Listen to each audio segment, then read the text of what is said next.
Hi, welcome back to my channel. Okay, video kali ini adalah kisah Ahmad untuk episod 2. Biasa tak korang bangun pagi ataupun setiap kali hari yang baru akan buat rutin yang sama?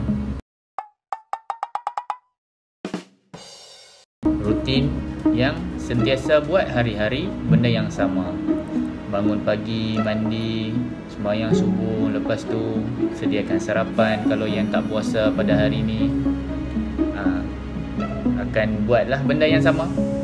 Yang PDPR-nya buatlah PDPR yang sama.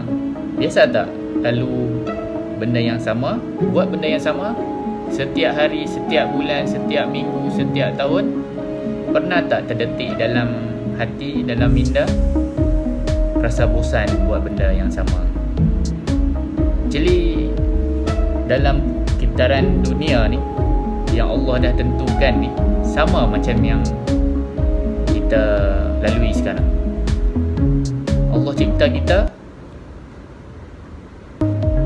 cipta kita ni, dia tak 100% setiap hari kita kena buat, setiap minit kita kena beribadah kepada Allah, kena sembahyang, menghadap Allah, sembah Allah setiap hari. Manusia ni dia jenis cepat bosan tau. Sebab tu Allah dia tak suruh kita setiap hari kita kena sembah. Sebab tu Allah akan bagi juga masa untuk kita bekerja, sekolah, berniaga, mengajar orang, bermain. Sebab tu lah, supaya kita tak cepat bosan.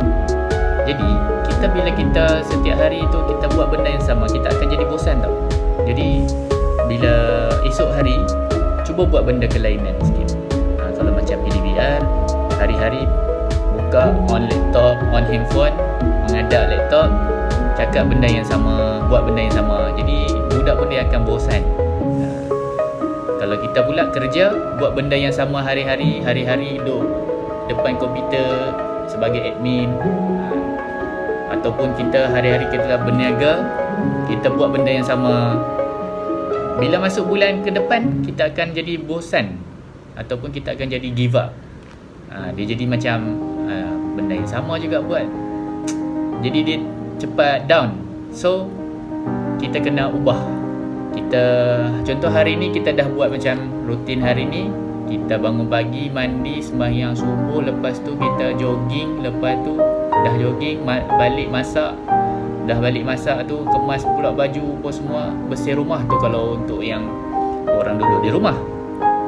Kalau macam yang jenis pergi kerja, bangun pagi, mandi, sembahyang, lepas tu siap-siap nak pergi kerja, buat kerja, lepas tu balik.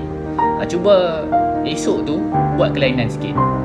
Yang mana pagi tu lepas sembahyang subuh dia jogging, mungkin cuba baca Quran pula ke, zikir lama sikit ke, selawat ke. Tak pernah selawat, tiba-tiba esok tu cuba ubah selawat pula. Kita kadang-kadang kalau kita setiap hari kita buat benda yang sama, rutin yang sama, kita ulang-ulang, dia jadi bosan. Sama juga dengan budak.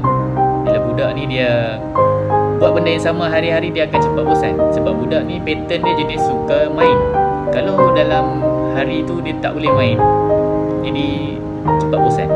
Jadi kalau kita nak belajar ke nak mengajar pun, kita kena ada kaedah mainan lah. Kalau macam kita yang dewasa ni, contoh macam saya ada buat video hari-hari, saya kadang-kadang bosan juga buat video hari-hari. Jadi saya cuba buat kelainan. Saya akan berlakon, ataupun saya akan cuba buat macam motivasi, walaupun benda tu macam tak jadi motivasi. Kan? Kadang-kadang saya cuba buat juga video reaction ke.